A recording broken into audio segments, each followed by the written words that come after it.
বন্ধুরা, তোমরা সবাই কেমন আছো? আমি কিন্তু বেশ আছি। আজকে তো রোববার, একটুও বাইরে যাওয়া সম্ভব না রোদে। দেখো আজ আমি বাড়িতে কী রান্না করছি। এদিকে ভাত বসিয়ে দিয়েছি, এদিকে রেখেছি ইলিশ মাছ, কাসকি মাছ আর কুচো চিংড়ি মাছ। এই দিয়ে যা রান্না করব তোমাদের সাথে অবশ্যই শেয়ার করব। বন্ধুরা, এই আমার রান্না কমপ্লিট হলো। আমি দেখো রান্না করলাম, এই ইলিশ মাছের ঝাল করলাম। এটা করেছি সাদা সর্ষে, কালো সর্ষে আর পোস্ত দিয়ে। আর ইলিশ মাছের তেলটা এটা একটু ভেজে রেখেছি। আর করেছি এই কুচো চিংড়ি, বলেছিলাম না, কুচো চিংড়ি দিয়ে আমি একটু কাঁচকলা আলু দিয়ে একদম শুকনো শুকনো তরকারি। এটা কিন্তু খেতে দারুণ লাগে, তোমরা একদিন করে খেয়ে দেখো।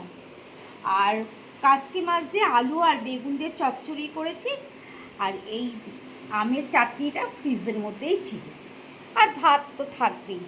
এই হলো আজ আমার বাড়ির দুপুরের মেনু।